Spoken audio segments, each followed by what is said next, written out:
Bonjour et bienvenue sur le podcast qui t'aide à transformer ta vie avec les pierres. Je m'appelle Angélique, je suis la cofondatrice d'universminéral.fr et notre mission est de vous aider à travers les pierres à vous reconnecter à vous-même pour incarner votre plein potentiel.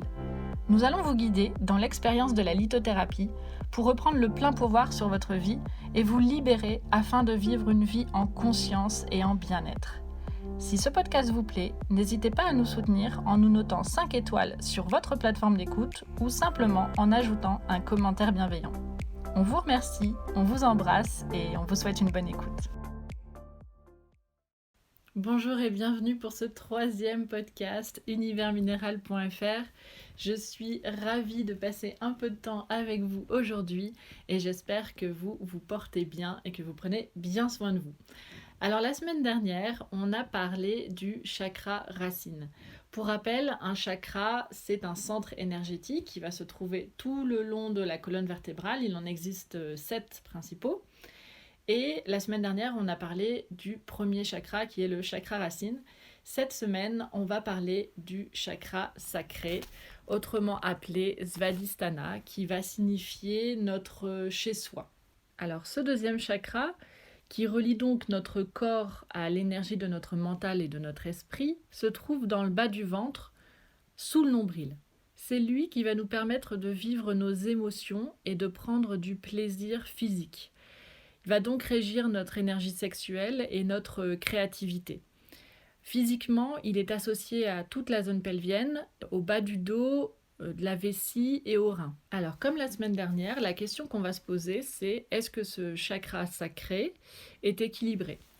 Pour le savoir, un chakra sacré équilibré, c'est quand on ressent du plaisir, quand on apprécie la vie, quand on en profite et quand on est capable d'accepter le changement.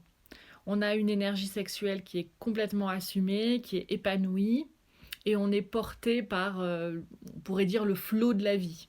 On se sent donc légitime, on est dans le plaisir, on est dans la joie. Voilà, ça c'est un chakra sacré équilibré. Si vous êtes dans cet état d'esprit, ça veut dire que cette zone énergétique est parfaitement équilibrée. Si au contraire, on a tendance à être froid, distant, détaché des choses, on ressent pas grand-chose dans son corps, on n'habite pas son corps, on peut se dire que le chakra est faible. On se sent facilement seul, on n'aime pas son corps et à la limite on refuserait même sa sexualité. On prend pas ou plus de plaisir. Donc là vraiment c'est l'expression d'un chakra faible. Donc à travailler pour le rééquilibrer. Et à l'inverse, un chakra sacré surdéveloppé, on va être en permanence dans l'émotion, dans l'émotionnel. On est complètement bloqué côté créativité. On peut avoir aussi des problèmes d'addiction, aussi d'égoïsme, penser qu'à son propre plaisir et pas au plaisir partagé, pas forcément au plaisir de l'autre, mais vraiment être centré sur soi. Ça va être l'expression d'un chakra sacré qui va avoir tendance à être surdéveloppé. L'idée essentielle à comprendre avec les chakras, c'est justement d'atteindre un certain équilibre pour pouvoir se sentir bien et à l'aise dans sa vie. Donc on va chercher à avoir un chakra équilibré, notamment donc le chakra sacré. On a dit un chakra sacré équilibré, c'est quand on ressent du plaisir, quand on apprécie la vie, quand on est capable d'accepter le changement, quand on a une sexualité assumée et épanouissante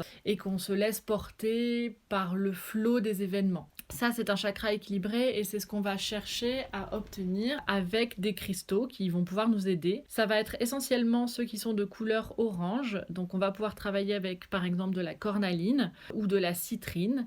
De la pierre de lune aussi, une très belle pierre de lune orange, vraiment magnifique. On en a sur la boutique universminéral.fr. On a aussi de l'ambre sur la boutique de l'ambre du Mexique, qui est une ambre exceptionnelle qui vient de la région de Chiapas, qu'on est allé chercher au mois de mai. Donc voilà, ça va être tous les cristaux qui vont avoir une couleur orange. Donc je répète, pierre de lune orange, cornaline, ambre, de la calcite orange aussi, de la citrine aussi, ça fonctionne très bien pour équilibrer ce chakra. Alors comment on va travailler avec les cristaux ? De plusieurs façons. Soit on va se poser en méditation et on va placer une pierre roulée ou même si vous avez avec vous un bracelet, ça fonctionne aussi. Vous le placez justement juste en dessous du nombril et l'idée ça va être émettre l'intention de rééquilibrer ce chakra, de rééquilibrer cette énergie, soit si elle est trop faible, qu'on n'est pas dans son corps, c'est ce qu'on s'est dit, qu'on ressent pas grand chose, on va émettre l'intention de ressentir les choses, d'être habité dans son corps, d'être épanoui, de s'écouter, de ressentir. Et si au contraire on est perpétuellement dans l'émotion permanente, qu'on se sent bloqué niveau créativité, qu'on a parfois même des problèmes un peu d'addiction ou d'égoïsme. Et là, on va aussi poser l'intention inverse, d'être plus dans le partage, d'être plus dans l'émotion partagée. On va essayer d'intégrer cette intention dans le cristal pour équilibrer cette énergie. On peut aussi très bien porter de la cornaline toujours avec soi, donc soit sous forme de la cornaline, de la citrine ou de la pierre de lune ou même de l'ambre, soit sous forme de bracelet, soit sous forme de collier, peu importe.